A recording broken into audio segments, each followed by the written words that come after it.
Welcome to the Infinity Bros podcast, the only podcast that's perfectly balanced, as all things should be. My name is Isaac Edlin. I'm your host tonight. And with me, I have a very special guest. I have author Gordon Schmidt, who is joining us to talk about his book, Leaders Assemble Leadership in the MCU. How you doing, Gordon? Doing great. Very excited to be on the podcast and looking forward to a fun chat.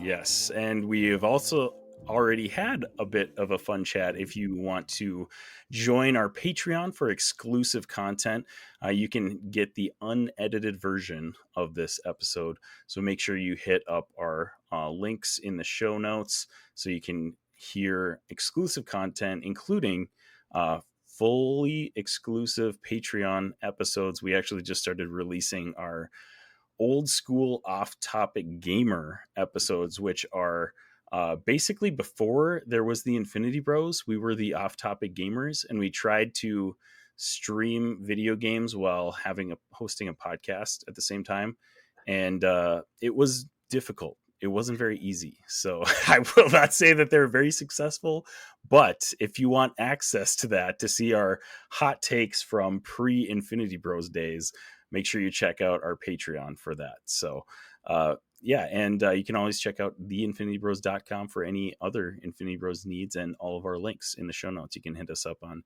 Twitter, Instagram, Facebook, TikTok, and all of the other socials, or email infinitybrospodcast@gmail.com. All right. Got all that stuff out of the way. Sorry, that was a lot. That was a lot to intro. So welcome again, Gordon. It's great to have you on the show.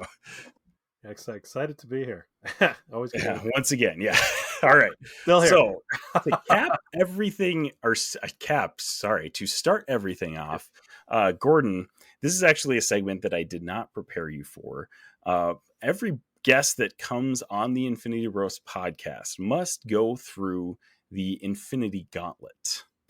Are you a heel or a baby face? If you could make any flavored Cheez-It, what would it be? Is it pronounced Grogu or Groku? If Keanu Reeves isn't in the movie, can it be star-studded? It's time for the Infinity Gauntlet, here on the Infinity Bros podcast.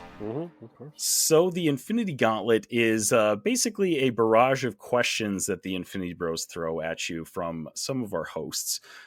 So we have 6 rotating hosts on the Infinity Bros podcast, and I'll just kind of get a selection of questions for you to answer. Right. And this kind of just helps us to get to know our guests a little bit, and gives you a little mind teaser to get your brain working for the rest of the episode. So there you go. Ready. Are you ready for it? Let me know. As ready as I can be. Okay. All right. And again, this is something I did not tell him about. This is totally off the cusp. So he's hearing these for the very first time. So this is from Infinity Bro Mark. This is your first question. If you had to be haunted by a ghost for the rest of your life, but you could choose which dead person the ghost would be, who would you choose as your ghost companion? First person came to mind immediately is Mark Twain. Oh, I think Mark Twain would say a lot of funny things. Like, I'm sure they'd be hurtful at times, like 100%. Like, Mark Twain just roast people. That was his thing. It's funny now because, like, he's got all these, like, letters and stuff where he's just roasting people in articles that were famous at the time, but now we've not heard of them. So you just have really famous, like, Mark Twain seemingly punching down and, like, random people in history that you've never heard of. At the time, they mattered. So I think it'd be really interesting. Mm-hmm. Hopefully he's punching at other people and not at you most of the time. Like, because that would be the entertaining part to, like, be walking around. That's the worrisome part. You got to keep them. You got to keep bringing in, like, people that are more of a buffoon than you, so you make fun of them. There you go. Exactly. So you just got to be in the right place at the right time. Always have somebody that's dumber than you around you. Basically. Yeah. So. Well, we always try to think we're witty, so we're like, me and Mark Twain will be like, ha, those fools. It might not work out, man, but it might not. That's a gamble, but I like it. That's definitely one that I wouldn't have thought of. So that's a pretty good one. All right, next question. This isn't from Infinity Bro Max. If you were to give the Oscar to the best movie meme of all time, what would it be?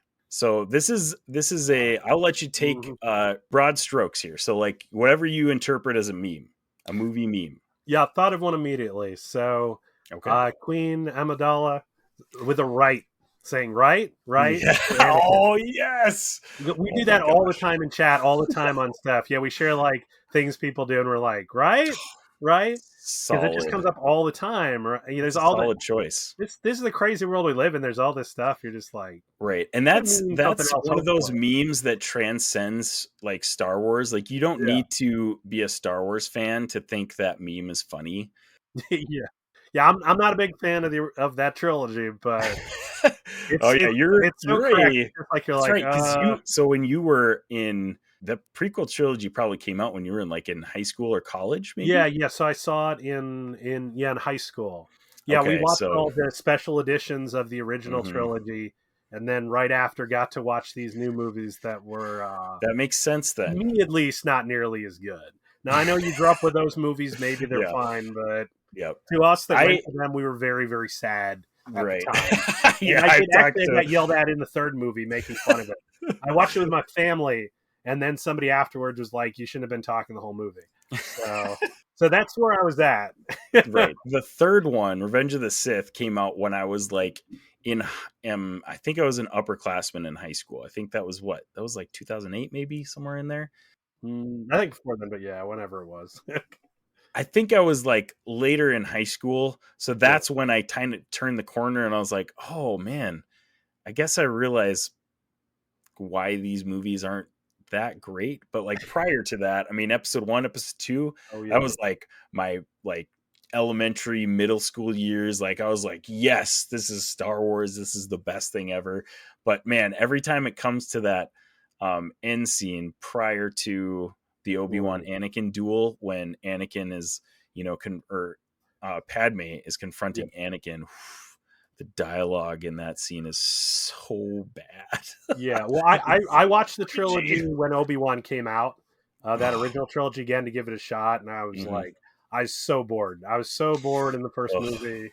So bored. I Um, definitely can still draw enjoyment from all of them, but yeah, the some of the honestly the dialogue to me is the thing that sticks out about a lot of them. Like there's some real cheesy stuff that you got to just yeah. Well, I just feel bad trudge because there's through. so many good actors actually in those movies too. Yeah, Like if you're true. like, oh, Samuel L. Jackson's pretty boring.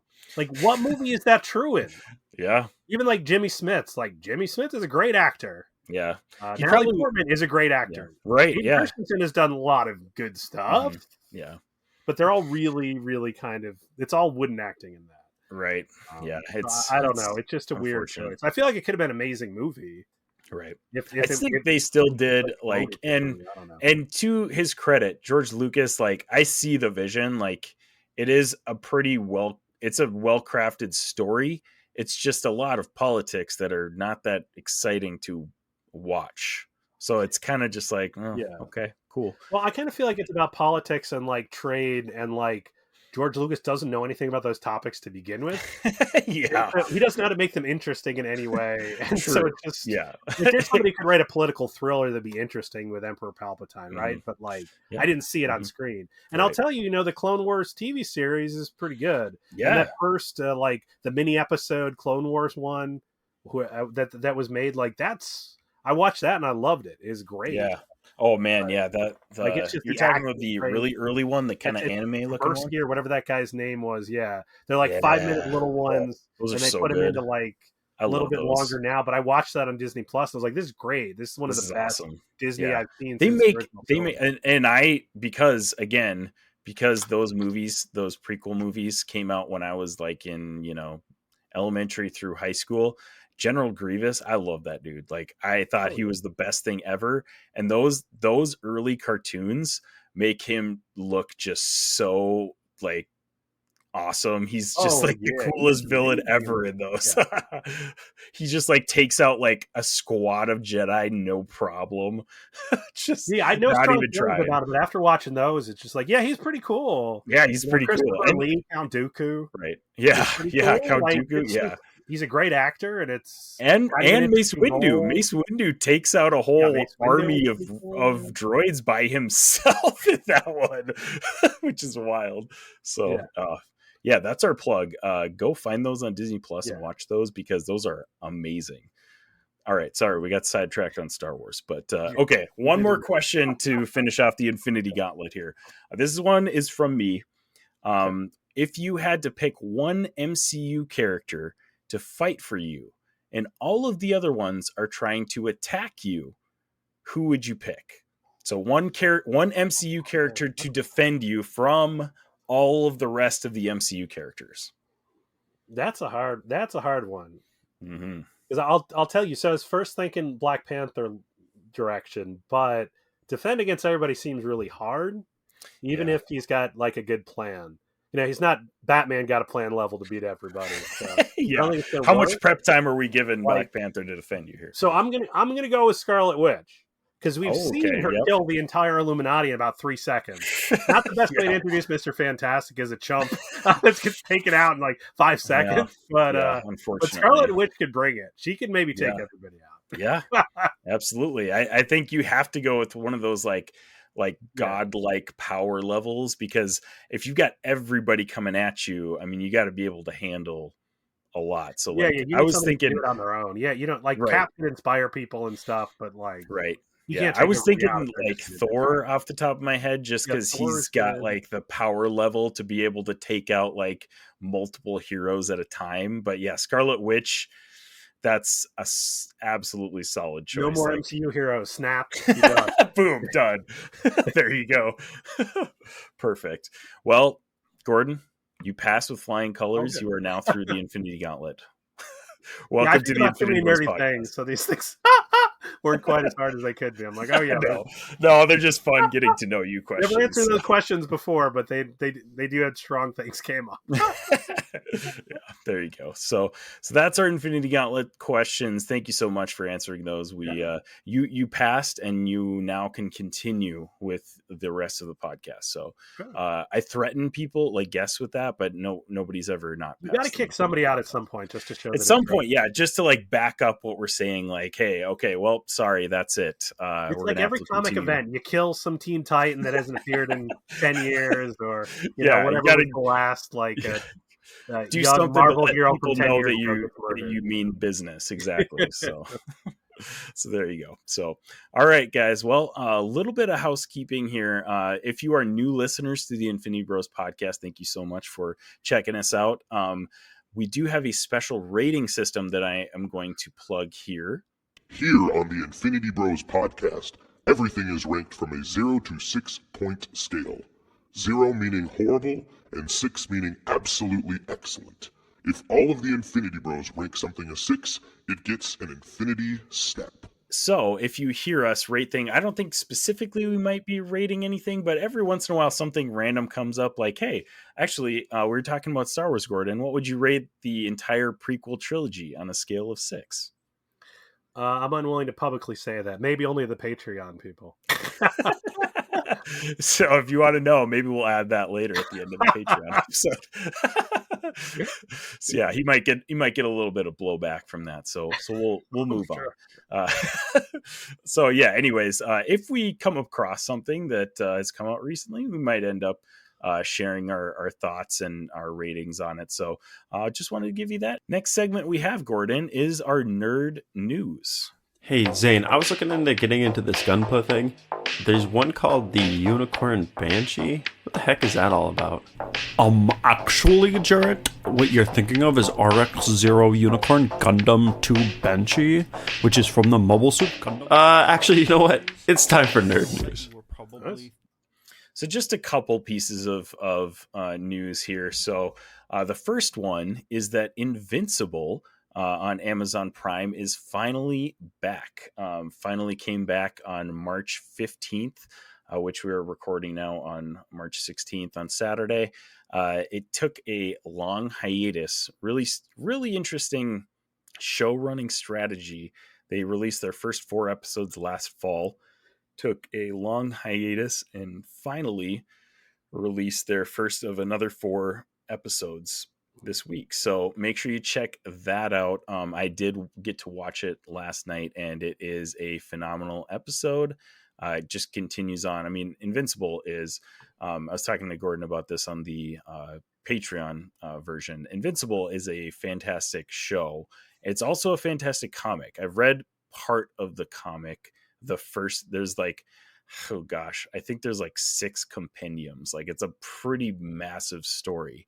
And I think I've read like half of the first compendium. So the show has already surpassed what I have read. So the timeline in the show and the comics is a little different. They definitely speed things up quite a bit in the show, but for the amount that they do that, it actually tells the story pretty much perfectly. So like comic to show wise, it is one of the best film or TV adaptations of a comic that I've ever seen in my entire life. So absolutely worth checking out. I'd give last night's episode a 5.5, kind of a return to form, because some of those earlier episodes are a little slower. So I give that a 5.5 out of 6. Definitely check that out if you guys are into Invincible. Next thing up, which I'm going to get your opinion on here, Gordon, is the recent MCU rumors for castings. So we've heard a couple names float, and this is a room. We talk about rumors all the time. All of this stuff is, never. We only obviously go on what is reported by Marvel Studios, which Marvel Studios and a couple of the big outlets like Deadline, Hollywood Reporter, maybe 1 or 2 other like really big ones that kind of only print stories if they're 99% true. Anyone on Twitter whose picture is an egg, you're just like, they're probably right. Yeah, they know their uncle works at the MCU. 100%. This one that I just pulled up here was it's a rumor, obviously, but it's where they like discussing film is a popular social media like reporting account, and on Twitter, or X as the kids now call it, they have several accounts that parody, I put in quotations for the people that can't see this, the account with like 1 letter change in the title of the account, like disbussing film or like, something like that. And they'll tweet something totally crazy. It'll go viral. Everybody's thinking that, oh, this is a legitimate news source that we're seeing, and obviously is not the case. So anyways, this is all rumor. We are going off of that, but 2 big castings that I wanted to, or rumor castings, or that I wanted to talk about are number 1, Ryan Gosling, and number 2, Henry Cavill. So some pretty big names. Ryan Gosling obviously has kind of always been a rumor floating around the MCU, and I've been hearing more in the past like week or so. One insider, and I say insider again with quotations for people that can't hear me, Daniel RPK is reporting that Ryan Gosling has been casted in the MCU, not in talks, not all that stuff. Still rumor, still not reported, as a fact or anything. But Gordon, what do you think about Ryan Gosling? Do you like him in the MCU? And what part do you think he was casted for, if he were? Yeah, I saw that. I think actor-wise, he'd be cool to have in there. I'm not sure what would be a good character off the top of my head. The thing is, I kind of think with some of the actors is, with Robert Downey Jr. and Iron Man, you've got kind of like the character changes in a direction towards the actor in interesting ways of playing to their strength. I actually was trying to think of if they had said anybody he was going to be. So I was picturing him as Dr. Doom in my head. That's an interesting idea where I was like, I don't know. Yeah. I don't know if that makes sense, but that right. I was trying to think of what he would do as Dr. Doom. Yeah. It's not the conventional thing that pops into my head when I think Ryan Gosling, but honestly, he's got the acting chops that he could probably do well. So I'm thinking Dr. Doom as kind of like Ken in the Barbie movie, vain individual who thinks he's probably more of Ken is after he thinks that he knows everything in that movie versus the start. Right. Oh yeah. Dr. Doom, he actually gets like slightly sinister in that last part of the Barbie movie there. So right, like he's going out. He's he's the man and he's got his country and you don't need anyone to stand in his way. That would be interesting. Now, you want the internet to get angry, 100%. That would happen. There you go. I would. That Doom could be really interesting. It would be interesting for sure. And so we have Deadpool and Wolverine coming up this year. Oh yeah. And there's a lot of things floating around about how, I mean, we got a trailer that shows Deadpool is tangling with the TVA. So there's a lot of things coming out. And with the next Avengers movies being Secret Wars and potentially Battle World, there's a lot of things coming out with variants of, you know, like different multiversal counterparts of people. So like, hey, if we got Ryan Gosling as a Doctor Doom variant in like this movie, like how funny would that be? Oh my gosh, it would be amazing. That would be incredible. So I'm all in on that, honestly. The other one that I had heard rumblings of, and I've heard more just in the past couple days, is that they are picking up and running with a Nova project. That's been rumored for a really long time. And I've been hearing more rumblings over the past couple of days that they are going to do that. I know it was projected to be a series, but I think they're revamping a lot of their TV show. It's really unclear on stuff what's going to be a series. They're kind of honestly starting from square one and just scrapping everything, going back to the drawing board, and especially with the Jonathan Majors Kang stuff, like they've got a lot of work to do. I would assume that they're going to recast Kang so that they can lead up to hopefully Doctor Doom taking the role of the big bad guy in Secret Wars, Battle Worlds, like Avengers movies. But we'll see. Obviously, everything is up in the air at this point. Well, I just think they're going to have Kang. He has to go back to his home planet, and you just Simpsons Poochie style. So that's probably where they're going to go. That's what I would do, but that's why they don't give me multi-million-dollar movies to do. Oh gosh, that would be incredible. So, they probably banned me for saying Ryan Gosling is Doctor Doom already. So. Blacklisted, crossed off the list. No, but then the other big name that I brought up was Henry Cavill. So obviously he's been very busy in projects coming up to now. He was in Superman and the Justice League, and rumored to continue in that role. I think it was actually confirmed that he came back as Superman about a couple weeks before James Gunn officially got the reboot under him. And then James Gunn confirmed that he will not be returning as Superman in the near future anyways. So, and then he also exited the Witcher project that he had been on for years. So those were his, like, he has been coming out with some other things here and there, but those are the two really big roles that have been taking up his time. A Warhammer series he was going to be on. Yeah, right. Yeah, that was. I know nothing about Warhammer. I just heard and it was like, wow. He's a big fan, so I don't know anything about it either, but he's a big fan. So I remember hearing about it. I've heard nothing since. So I don't even know if that's real anymore. Yeah, maybe it's in the back of his head. He's still holding on to that. But anyways, a lot of things have been reported about Henry Cavill coming to the MCU, and there is specifically one role that I've been hearing a lot of buzz about, and that was Captain Britain.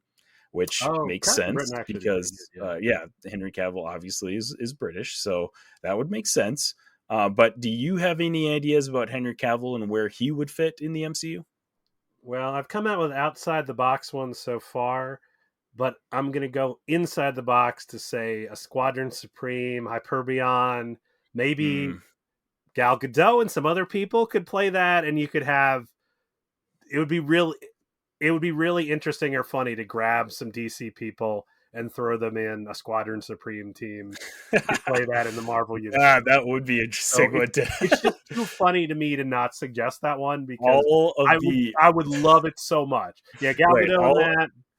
Jason Momoa could be in that. All of the DCEU cast-offs that James Gunn is not recasting. We'll just take them all. Yeah, I'd be worried the Marvel Universe would just go Scarlet Witch on all of them and they'd be all dead immediately. But I love the Squadron Supreme. It would be an interesting thing to do that 80s series. with in the Marvel universe in some way with those characters. But it'd be hard for me to believe they'll do that, but it would be interesting. Yeah, that would be interesting. The other thing that has been floating around for a while, and this is even pre these rumors, like people have been talking about this since Henry Cavill was Superman, but there have been buzz and rumors about him potentially playing a Wolverine variant in Deadpool versus Deadpool and Wolverine. So I had heard that. There's been a lot of buzz about Wolverine variants in that movie, so this could be just total smoke and not viable at all. And obviously, it's still a rumor. So well, it makes me think about too him being Sentry. It'd be interesting to be Sentry in the Void with him too. It'd be an interesting so many role. The Sentry's kind of hasn't done much in recent memory. He was big, he was really big for a bit, especially like the Bendis type era. Yeah, yeah. Where it's an interesting thing, especially it would give some resonance if it was right. It was almost up in the air a little bit because Stephen Yeun was actually casted as Sentry for the Thunderbolts movie that's coming out in 2025 or 6 now. I don't know what date they're on now, but then he actually backed out, and I think they actually announced a casting that I don't remember off the top of my head. But I mean.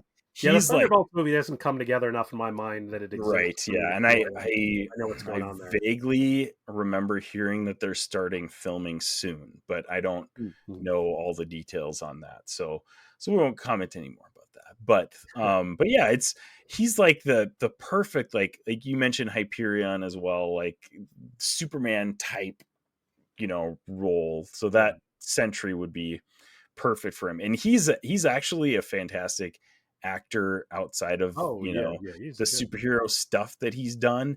So having him portray Sentry would be really interesting to get like the kind of when he's at his like base alter ego or whatever, he's kind of like just a timid guy, and then when he flips into the Void, you got the evil type side. So that would be really interesting role for him to play. Oh, yeah, Squadron Supreme would be an interesting ad, especially if we're going multiverse wise with that. Which actually, this made me think about The Rock for Wonder Man would have been interesting.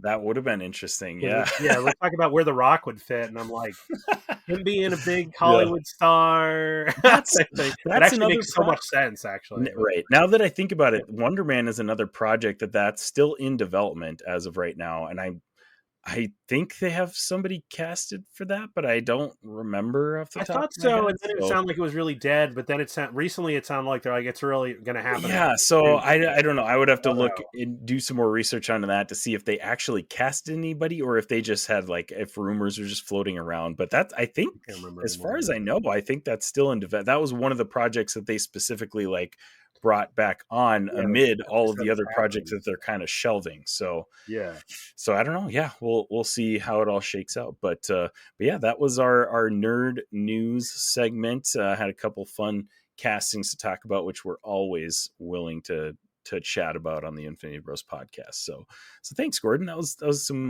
good conversation there. Next thing we got up is the 2024 Oscars. We're just going to do a quick recap, talk about some of the winners and all that good stuff. So Gordon, I wanted to just reiterate with you here. You have watched Oppenheimer, right? Yeah, Oppenheimer and the Barbie movie. Okay. Well, Oppenheimer's really the only thing that you really need to have watched to kind of have a conversation about the Oscars. Yeah, one at least, yeah. So, yes, basically sweeps the Oscars, winning 7, including Best Director and Best Picture.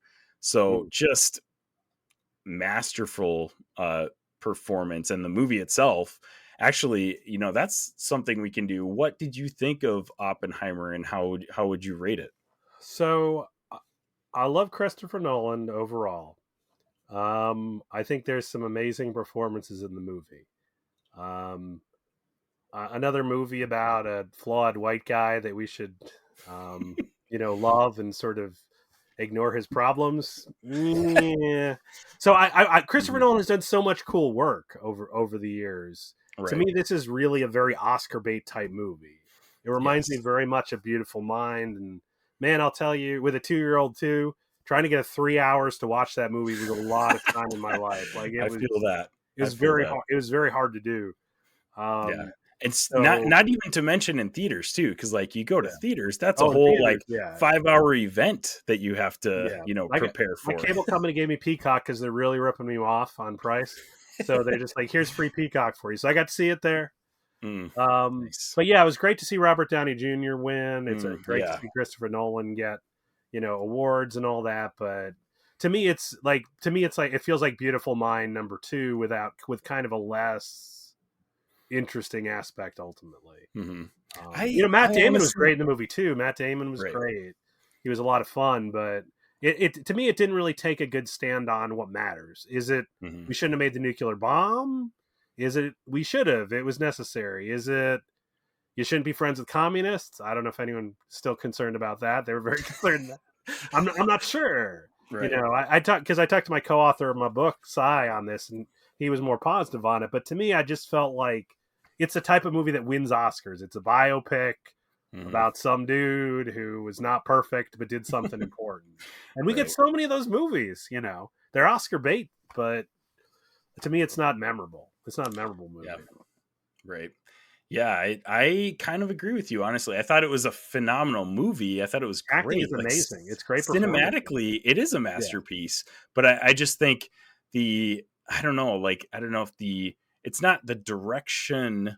Like, I think Christopher Nolan did a fantastic job with this movie, but again, like you said, just the viewpoint that we're seeing this movie through, just I don't know, and it is meant to kind of like put you at unease, basically, like about the whole thing. But you're right, like Oppenheimer in it doesn't really take a stand on anything. He just is kind of like, it is what it is, and the thing is that they make it almost entirely about, evil Robert Downey Jr. is hurting this guy. Yeah, that's kind of the frame, and it's a weird frame on it. Ultimately, because Oppenheimer stuff was partly because a lot of people in government didn't want him saying anti-nuke stuff, and that. So it just ends up being like two dudes that are having a fight with each other versus a more complex discussion of, the issues of nuclear war, development, or what do you do? Because that's part of the movie, right? It's kind of like, we got to develop it because the Nazis are going to develop it, or, the Russians are going to develop it anyways. Exactly. And so Oppenheimer kind of goes from we got to develop anyways to be like, let's not develop, maybe the Russians won't.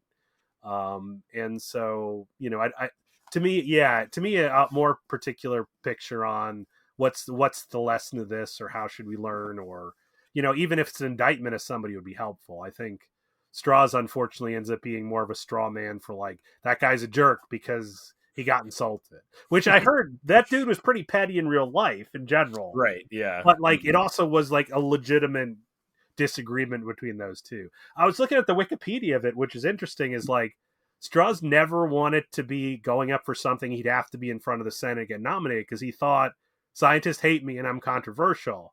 So the whole part where he thinks he's going to be fine is like not accurate in reality. Like the whole movie is kind of like, ha, see, you're overconfident, but like he was not. Like he kind of he probably thought going in he was dead in the water.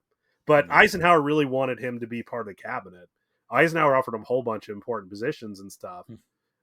So I don't know. So it's interesting to me. Yeah. But that's what those movies do too, right? You kind of you soften the edges of your lead. Like I think it's good. Like a lot of these movies will cut out important things of that the person who's the main lead was did bad things or adultery or part of their sexuality in some of those movies, right?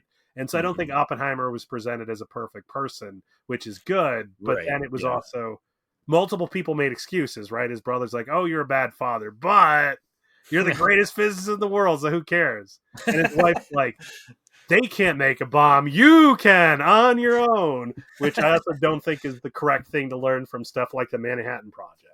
As a as a social scientist, not a hard scientist in that direction, like collaboration, working together, all these ideas is crucial.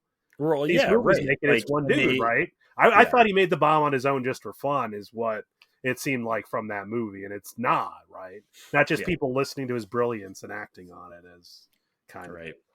So yeah, and they like showed that in the movie that he's bringing in all these like brilliant minds, but like you said, over and over and over and over in the movie, they make it clear that this would not have happened without Oppenheimer. yeah, well, and it's Right? So leadership yeah, too. Like the stuff he doesn't. What I'd love to have seen more in the movie was how does he lead people, or what is the rep. So like right. like most of the stuff he does, he's a jerk to people, but for all the scientists get along and they do well together and they do this amazing thing, morally questionable but amazing thing. But like we don't see any of that why that happens. And to me, I think that's because Oppenheimer was a good collaborator with these scientists. He understood them. They didn't. It wasn't that they didn't respect him, right? Or that they didn't think that he was a good collaborator. His flaws are not part of that. And I would have loved to see more of how he worked with the team and how that versus he's a big jerk. We all hate him, but he's the smartest guy in the world type stuff. Yep. Is unfortunately how we get a lot of really crappy leaders. Yeah. There you go. And we'll talk more about that in a little bit here. So, yeah. But anyways, again, sweeps the Oscars, winning Best Picture, Best Director, Best Supporting Actor, supporting actor and Robert Downey Jr., Best Actor with Cillian Murphy. My list doesn't include the other ones, but I think it also won. No, it didn't win Best Costuming. That was Poor Things. That's 1, 2, 3, 4. And won a bunch of other ones. So yeah, no actress awards, of course, because it doesn't pass the Bechdel test. It does not. You're correct. So best, again, you mentioned too that Robert Downey Jr. Wins his first supporting actor or first Oscar at all for supporting actor, and he is phenomenal in his role as Strauss in that movie. Like they did exactly what you said, that they made him want to be a hateable character, and he absolutely was, and he played his part. It was a phenomenal job by him. So finally gets it, and finally gets his first Oscar win, which is well deserved after a pretty amazing career with, what was he in Endgame? Was what, 2018, 10-year career in the MCU. So just a bunch of phenomenal performances there. Yeah, the acting, it's superb acting. There's a lot of great performances in that film. So yeah, and I think there's like an aspect to the Oscars too, where they're like, hey, all these performances are about equal, but like, hey, this guy, maybe we'll just make this his like lifetime achievement award. Yeah, like, and that let's give this to him. Just give the edge over here. So, and that, I think that honestly was part of Nolan winning director too, because this was his first Oscar as best director, which is kind of bonkers when you look at his filmography. He's got some incredible movies, and this is the first one that he has won best director for, and I believe it's the first one he's won best picture for. So yeah, I believe so. Yeah, I've been with Nolan a long time. I saw Memento in theaters, and then bought at the DVD store. Oh, the VHS store, because VHS, his first movie following as well.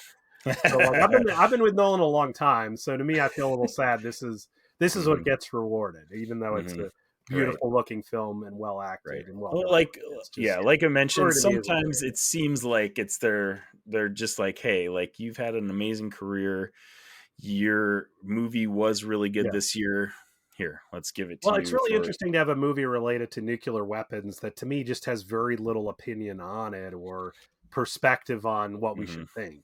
There's a whole bunch of movies that are very anti, or even some that you could see as pro, but this, to me, it's a very muted it's just for the character drama to some degree, which is a missed opportunity, at least to my mind. Oh, so I just pulled up a list here. So a couple of the other categories that Oppenheimer also won were Best Original Score by Ludwig Göransson, which that is well deserved. He did have a phenomenal score in that movie. And Best Cinematography, again, it's a cinematic masterpiece. So like, deserved. And Best Film Editing. So, all of those things obviously were worth Well, winning. Barbie won Best Song, so that's all that really matters. Yes, that was the other thing you mentioned. You said that you you also watched Barbie. Best Original Song was won by what was it? Made For, written by Billie Eilish. That's her second Oscar-winning insane, song. man. Yeah. And she's what? Like, I don't even. She's the youngest person to ever win. Yeah. Two Well, her Oscars. brother, who did the song too, is the second youngest now because he was on her other song that won. That is wild. That's like, it's crazy. Yeah. I didn't realize they wrote together. But also, that was nominated for Best Original Song was "I'm Just Ken," which Ryan Gosling performed. We mentioned him. That's before. a great performance. It was so stinking good. Ryan Gosling is just, and I'm not like an Oscar guy, so like I catch all of the highlights on social media and stuff afterwards. I've watched that video of Ryan Gosling performing "I'm Just Ken" more times than I would like to admit. It is a lot of times, but I found that stuck in my head for like the next week after that. Just singing "I'm Just Ken." Yep. It's good stuff. But yeah, he's a performer, dude. Like he sang that better than a lot of like actual singers sing their own songs. that was so stinking good. Understandable that it probably didn't win the Oscar, but like, hey, he still performed it really well. Oh yeah. So. Well, I feel like if they had voted after they did the performances, he might have won. Maybe that might have swayed. Really happy in the moment. The other song is a beautiful song, though. So it's more deserving probably from that perspective. But the Ken one, the showmanship is amazing on that one. Mm-hmm, So just recap a few of these other awards here. We mentioned Cillian Murphy, Robert Downey Jr. for Best Actor, Best Supporting Actor. Best Actress was won by Emma Stone in Poor Things. That's her second Best Actor. Or actress, excuse me, in that's and she's only 30 something too. Like that's pretty phenomenal for her. I haven't seen Poor Things, so that's on my list of things to watch, but they say that she did a phenomenal job. So second Oscar for Emma Stone. Best Supporting Actress was won by Divine Joy Randolph. She was a supporting actress in The Holdovers, which was with Paul Giamatti. That was I was able to watch that one because that was one that came to streaming. Like I think it came to streaming the same time it came to theaters, if I remember correctly. So that one I was able to watch on Peacock like pretty early on last year. On Peacock, actually, when I watched Oppenheimer, they then started The Holdovers immediately, and I was like, I can't watch more right now. But I kind of think you already sat through 3 hours. You got to take. It sounds like a fun movie from what I saw. So. Yeah, it is. It is a great movie. Paul Giamatti he's always a fun actor to watch. I love him, but she did great in that movie. Absolutely worth checking out. Best International Feature Film was won by The Zone of Interest. Not seen that one. Best Animated Feature was The Boy and the Heron, which was a Miyazaki Studio Ghibli film. I got to see that sometime. I haven't seen that one either, but that's also his second Oscar for Best Animated Feature, and he was not at the Oscars both times. So, and fair enough, like it's in America, and I think the first time he was protesting something specifically, probably one of the wars we were in at that time. I'm sure one of those wars. One of those wars. Yeah, probably. And so I'm assuming the reasoning for him not being there is along the same line. So like that's completely fair. Well, Taylor Swift made it all the way from Japan to a concert to get to the Super Bowl, so I don't know. I guess Taylor's got more hustle. Well, she probably also. That's not something I can publicly say. Yeah. In fairness, Taylor Swift probably would have taken a jet anywhere that she was going to go. So, that is true. Yeah. He's coming back home at least, Yeah, true. So continuing on, Best Documentary Feature was 20 Days in Mariupol. Didn't see that one either. Best Original Screenplay went to Anatomy of a Fall. I never got around to that one. Best Adapted Screenplay was won by American Fiction. And Cord Jefferson was the guy that wrote the screenplay. I am not like a guy who knows like writers and screenplays and stuff like this, but he went up and made a speech about how Hollywood should start making more movies that cost less. And I was like, this guy knows what he's talking about here. Like he was like, instead of making $200 million movies make 4 $50 million movies, or, you know, yeah, 20 or 10 $20 million movies, or whatever, you know, like that kind of stuff. And I was like, this guy, yeah, spitting facts, because the next one that I'm going to mention, Godzilla Minus One, won Best Visual Effects, and their budget was $15 million. You know, as opposed to Oppenheimer, which I'm sure was 200 million at least, or you know, we were talking a little bit on our Patreon about the Marvels last year, which 275 million for its budget. So movies these days are not, I was going to say they're not cheap to make, but I'm assuming those budgets are way overinflated for reasons they probably shouldn't be. So obviously Godzilla Minus One proved that you can make a very, very good movie with, and Godzilla Minus One I have not seen, but so many people are saying like this is the best monster movie they've ever seen. Like a lot of people were touting it as like the best movie they watched last year. So definitely one that's on my list to watch, but just goes to show that, hey, yeah, you don't need to, you know, blow a ton of money to make a movie that people are going to love. So, yeah. So what else we got here? Best animated short film, War is Over. Best live action short film went to The Wonderful Story of Henry Sugar, which is directed by Wes Anderson. Wes Anderson's first win was for that short. Really? That was his first win? Yeah, okay. Some people were saying that's a category Wes Anderson should not win because it's for smaller things, but you're like, dude, he hasn't won one yet. It's okay. Right. Like if he wins it, it'll be unfair, but like, you know, just once is good. He needs to win more. That is so interesting. I did not know that. So that's funny. Best documentary in a short subject was The Last Repair Shop. Best costume design was Poor Things, which was the movie Emma Stone won her Best Actress for. Best makeup and hairstyling and best productions design were also won by Poor Things. So Poor Things did pretty well at the Oscars. And then the last category that I have here is best sound, which was won by The Zone of Interest. Also was the one that won the best international feature film. So yeah, a lot of great films in there. Definitely ones that I have on my list. What was a movie that was nominated for best picture that's on your list that you want to see next year? Or see, I shouldn't say next year. See what's on your list for movies to see.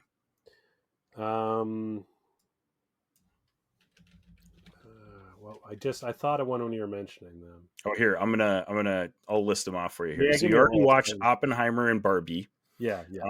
The Holdovers is one. Holdovers definitely, because we talked about it. That's we talked about that one. Yeah, that absolutely. I thought I had one already. Yeah, so Holdovers, I'd love to see.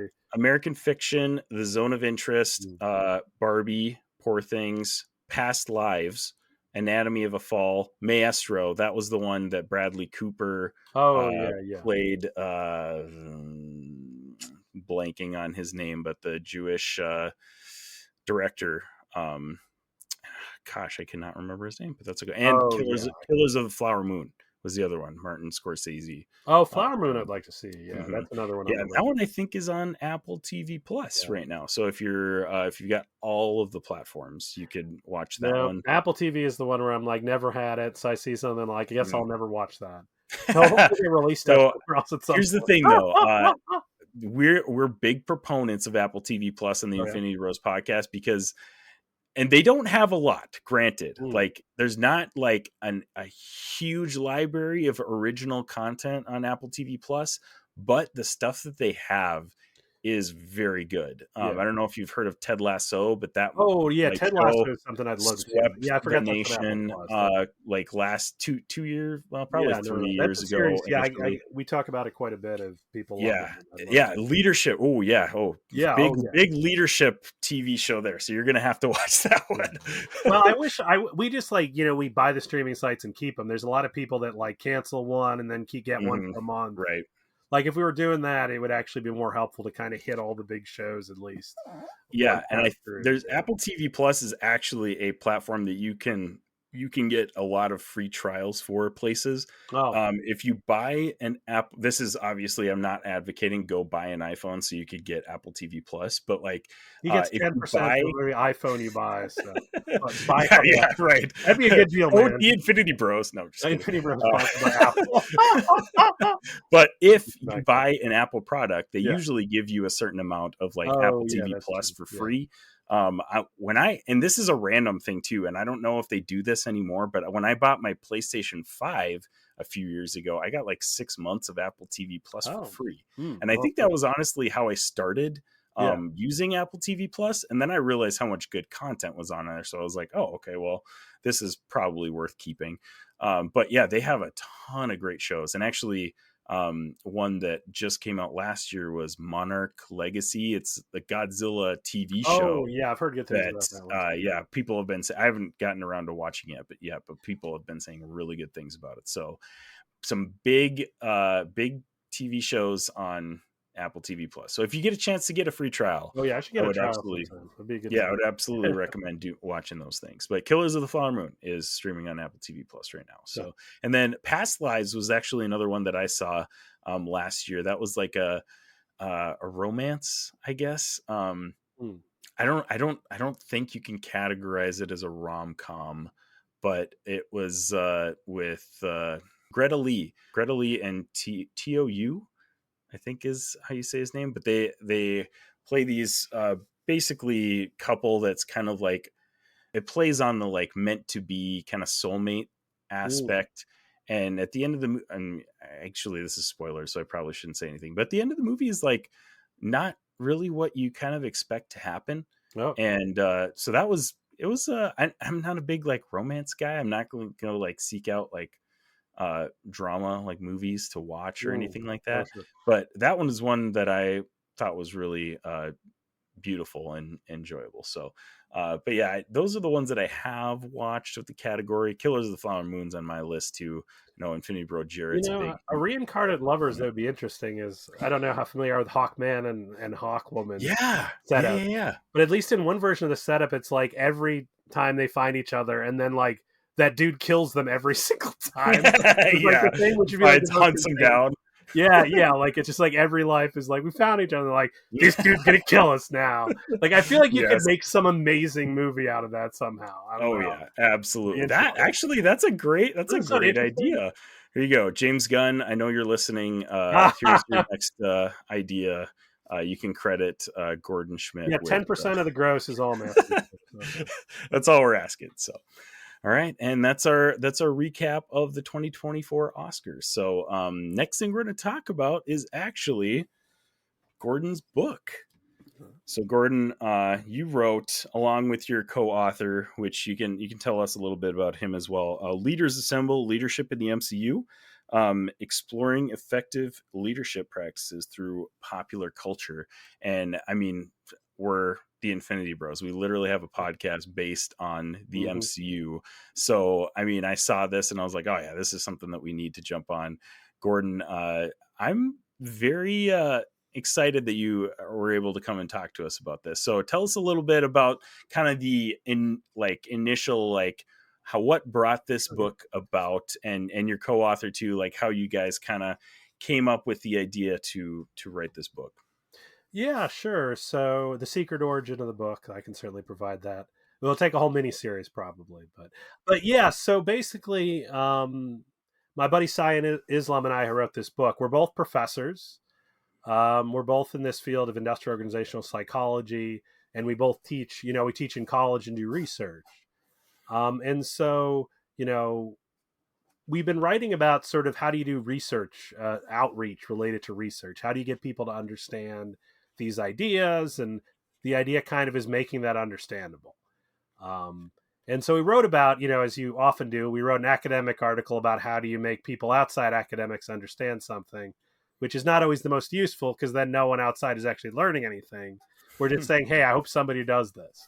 So the book and some of our work with podcasts and even blogs is kind of the work. It's okay, how do we translate these ideas that research has found on a topic like leadership and actually get people to understand it in a way that's interesting and engaging, of what we do. And so we just heard about this series that was just starting, that Emerald Publishing is doing, exploring leadership through popular culture. And so I said to Cy, and Cy and I are buddies. We talk all the time. I was like, hey, we both love the Marvel Universe. It seems like it'd be a great thing to write related to leadership. There's all these ideas. Let's do a book proposal. And so Cy was like, I've never written a book or even a book chapter. I was like, don't worry about it. I did one back in the day, a few years ago. We'll submit, and if they like it, great. If not, and so yeah, they loved our idea of doing this book. And so the idea and how the book gets structured is every chapter teaches you about an aspect of leadership, and we pair it with a movie from the Marvel Universe or two. And so then we talk about, okay, this is the theory, and this is kind of how you see it in the movie. And then the last part is we kind of try to make you think about, okay, what do I do? How's my life where this might actually apply? And so that's kind of the piece that we have with it is we want this to be a fun book that you can read and just have a good time reading it, but also you kind of learn these leadership things that you might be able to apply. And, it does get us into a little bit of the thing that, us comic fans love, which is like kind of debating, who's a good leader in the Marvel Universe, who's the strongest, or what's, and to some degree we talk about topics related to, who made the right choices. Because that's the thing I think with superheroes too, is we like to talk about them and we're like, do we agree with Cap or Iron Man? Who was right in the Civil War? And that's making a resurgence on Twitter again right now. Oh, actually, that stuff just comes back and back. Or Thanos was really right does. type discussions. Mm-hmm. There's all that, and we talk about in the book. We got in our chapter. We talk about Killmonger versus Black Panther. Who's a good leader? Who's right? What are the bases of power? How do they try to influence people? And so, yeah, it was a great thing to do. It was a good excuse to watch all the Marvel movies again, Yes. and talk about, kind of think about these movies with that lens. And so, with us being researchers on leadership in the workplace, we think about that already. But to have the book, we then were thinking even more, okay, I'm watching Iron Man. What's going on? What's kind of the path of him even more? And so kind of like how a lot of podcasts work, right? Is you end up thinking about stuff a lot deeper than when you just watch it. And so, we talk about Iron Man in the book. To me, I thought about actually Tony Stark a lot different, where the Iron Man movies are all about he tries to give up being Iron Man, right? Mm-hmm. He's a good person, and so therefore he should be like financing good causes and just be a rich guy making nice things. But every movie ends up being Iron Man again, right? Why is that? Well, because Tony Stark is not a sit back guy, lead from the back, just be an investor, right? He needs to be out there leading the charge and putting himself at risk. He's miserable when he's just the guy paying money, right? He needs to be out there. He wants to. It's an important part of what he does. And he is a flashy guy. He is a guy that's sarcastic and, and when he tries to clamp that down, he's miserable on it. It's not what he wants to do. And so he needs that meaning in his life and what he does. And through the movies, he kind of figures that out. And so I think, that end game when he goes out, spoilers if you haven't seen things from pre-pandemic, right? Yeah, I think we're out of the window. So I hope so. There's probably somebody online who complains about something. That's how it goes, probably. Right? Yeah. Star Wars first movie spoilers are wrong, probably.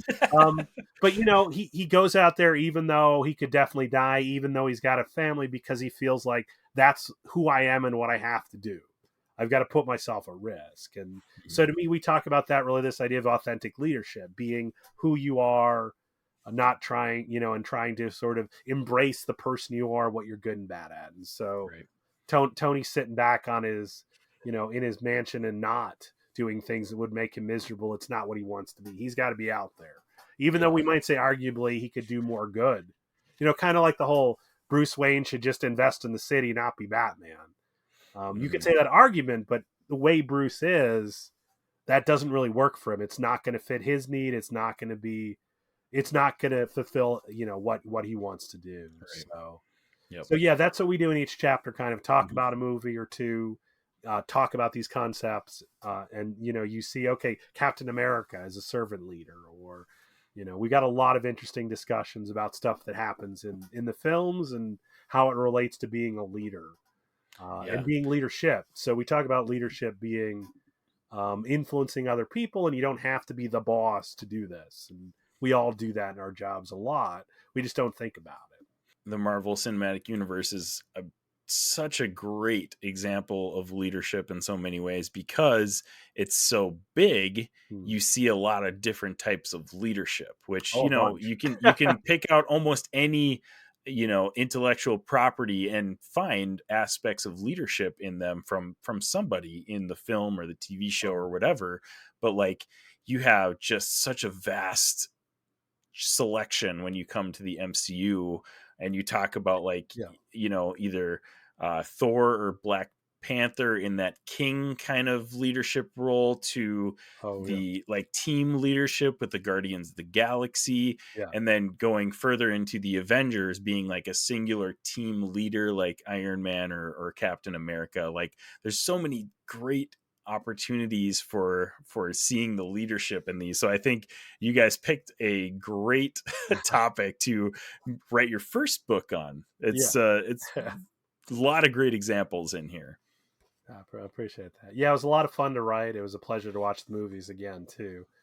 And I like, they hold up pretty well. I think they're all still a lot of fun mostly through the Marvel universe. So it was cool. So that was really the reason why you wrote this book, so you could just watch the rest of the movies over again. It definitely justified getting Disney Plus, because we definitely needed them to watch the movie, and it hasn't went away since. So there you go. I need to do a full rewatch at some point, because I keep thinking in my head that Thor: The Dark World is the worst MCU movie, but I really would like to watch it again and like kind of compare it to some of these more recent ones that we've been getting, and just like see how my perspective has changed over the whole course of the MCU, because I very highly doubt that I've watched Thor: The Dark World since it came out in theaters. So and that was, gosh, what, it was probably like 2012 13, somewhere in there. It's a different situation. I feel that way. Iron Man 2 I actually liked quite a bit at the time, but I do think it's a pretty weak film when you watch it now, despite some good performances. Sam Rockwell's kind of fun. Mickey Rourke's kind of fun too. And so there's some good points, but it is definitely one of the weaker in terms of doing stuff. And there's like the whole like, oh, Tony Stark's just gonna do some race car stuff now. Like, I guess it's like, oh, billionaires do crazy stuff, which is very true. But also sort of just a really weird way to do it. It really was. I know that part of the movie always is so weird to me. I was just like, wait, what? Wait, he's just like going to race now? Like, what the heck? Dude, he got Mickey Rourke and his parrot for whatever reason. Sam Rockwell threatens the parrot at one point. It's just weird. I don't know. Oh yeah, that's a pretty wild one. Films. Well, at the time I was just thrilled. Iron Man 1 was a great movie. Iron Man 2 came out and it was fun. That was good, but now we've had enough movies where I'm like, that was kind of weak. And at the time, people, it's been kind of on that list of weaker movies. But I do think it was still probably more fun than Thor: Dark World, which I watched within the last 3 years, but I still don't remember much of what happened in that movie. Neither do I. That's why I think it would be interesting to go back and watch it again, because apparently it was so forgettable of a movie that I don't remember almost anything that happens in it. So it would be interesting. And also with Loki and all the events that have transpired in phase 4, 5, whatever we're in now. It would be really interesting to see his full character arc going back to, the first Thor movie, where he is a true villain leading up to the Avengers, and then kind of the starting. I would assume, looking back on things, that the start of his redemption arc is in Thor: Dark World, but again, I don't really remember that. So I guess we'll have to find out when I go back to rewatch it. So, but yeah, lots of fun stuff to glean from this book. And what would you say to somebody who is looking to maybe improve their leadership skills, and how could this book help them? Well, and I think with a lot of stuff is that we spend a lot of time in, sort of our world looking at CEOs and like the top leaders in the world, and act like, well, I'm not the CEO of, Disney, so I can't be a leader, or I can't do that. And, I think the discussion with Oppenheimer comes up here as well, in just the sense of like, if you're the most brilliant person in the whole world at something, then you're also going to be a good leader. And it really disempowers us, I think. And so I think that's what we try to build in the book. A lot of people in these Marvel movies that you don't always think of the leader, or people that, that the leaders struggle, is to me a really helpful thing in your own development. And so, yeah, it might be with your coworkers. You influence them or you help them, or even with your family or your friends group, or, your podcast group. You might engage in leadership with them ultimately. Yeah. And so that's what I talk to my students a lot about, is my students thinking about when they've been a leader or people they've interacted with that they might have not, didn't have the official title. And so I think something like our book is nice because you see these examples. You could think about your own leaders you've seen, or people that you didn't recognize as a leader at the time, but actually were somebody that had impact on you and what you did. And they were a leader to you. Maybe they were a mentor, and it just didn't seem that way. And so, I think of leadership a lot is it's something that you practice. It's something you get better at. It's something you got to do. And so if you go into situations and don't think about the influence you have or the power you might have, you just kind of go through it and you don't learn from it. But a lot of situations you're in, you can think about, okay, what influence do I have? What could I do? What would be helpful, as well as what would help my development? And so I always think about people thinking long term of what you're doing. Is it's not next week you're probably not going to be in a new leadership role, although sometimes you are. But in 5 years, if you've never tried to build those things, you won't be ready when the opportunity might hit you in the same way. And so that's what I would say, is thinking about and trying to get better. And yet self-awareness, we talk about that in the movie, even related to Tony Stark, is what do you care about? What are you good at? What do you need to get better at? And, somebody like Pepper Potts in the Iron Man movies, who doesn't buy his hype, is really helpful for his development, because he needs that. He's always going to be an arrogant and sarcastic dude. He often needs sometimes for somebody to call him on that, because, as we see in some of the conflict in Civil War as well, sometimes it's like, well, I'm paying the bills, you better listen. And that might get you people to follow you, but not necessarily motivated, not necessarily for long, and not their best work. And we often want people to do their best and be motivated, because, yeah, you can leave your job, you can do something else. And that's what people do over time, or they're just doing the motions in their work. Man, I know so many people in jobs, right, that are just like, I'm doing the bare minimum to get through. I'm just going through that shift. It's the money. It's all that matters. Right. And it's unfortunate, because most jobs, there's something meaningful in it that you could do, that we could focus on, or that, and leaders in part can inspire you in those directions to see that. And I think too often we just tell people what to do and think, they'll figure, they're either motivated or they'll do it because I told them. And that's not the best way to get people motivated or caring. Lot of wisdom and nuggets in this book beyond what you've shared on our podcast here. So thank you so much. Yeah, it has been a pleasure to talk to you. And you mentioned on our Patreon that you have also an Avatar The Last Airbender book as well. Yeah, we've got an Avatar The Last Airbender book. We're submitting it by the end of April to our publisher. Wow, let's go. So that hopefully that comes out towards the end of this year, I'd expect. But yeah, that's a very interesting franchise to be looking at as well, because there's a lot of leadership stuff in there. Right. It's very different from the MCU in a lot of ways. And I honestly, with it too, you've got Avatar and you've got Legend of Korra, which has a lot of different aspects on it, which is really interesting, because you got Aang is kind of on his own. There's no structure around him, while Korra kind of get the opposite, where you've got all these old, often dudes telling her what to do, or what she should be doing, or what she should care about, or you should meditate. And so it's a really interesting to kind of look at that contrast with this. So we talk about that some in the book as well. We got a whole chapter kind of on female leadership and some of those issues that can come up, where it's like Korra's not like Aang, so therefore she gets flack on it. But that doesn't mean she can't be effective as an avatar. That doesn't mean, it's just people are different. And I think that's a big thing too with leadership in general. Not all leaders look the same or act the same. We got to figure out our own strengths and what that is. and it's not always going to be the same way we do it. Or groups, an inspirational speech of one group might be just laughed at by another group. I think about that in the Guardians of the Galaxy all the time. I think Captain America giving an inspirational speech, I think the Guardians would laugh at him most of the time. That's just I mean, they're already laughing at Star-Lord most of the time when he's giving his speeches. So Star-Lord be laughing at is one of the least effective at leadership. But when they're working together and kind of figuring out with each other, that's what they need to do.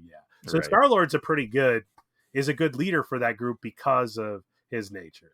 Now, I think it is interesting, the What If issue where Black Panther is a better leader potentially for them because he's different. He's a different person than that. And I'd be very curious to see his shared leadership in that enviirment, which we don't get to see within that issue.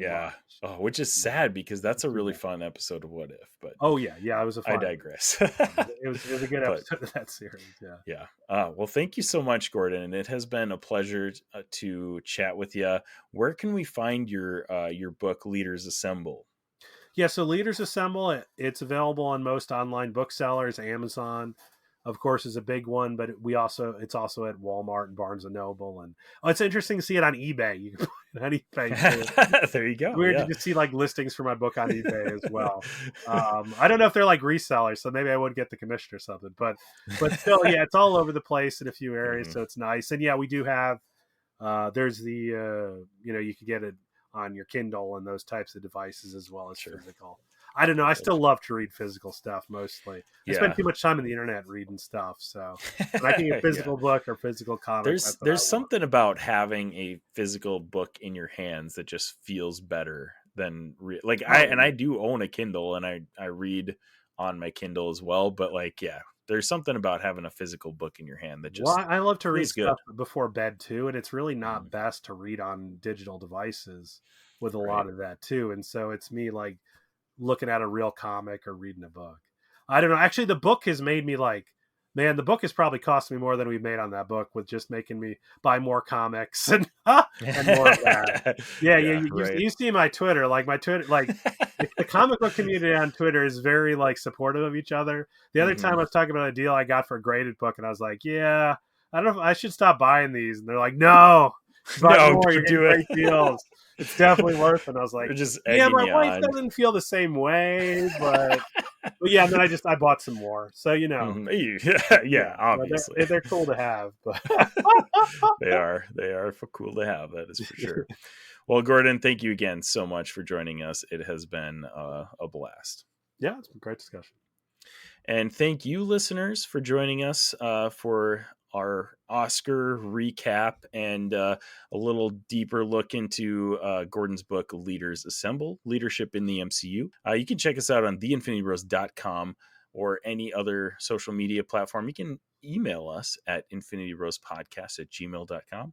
Wherever you're listening, however you're listening, thank you so much for making us a part of your podcast experience.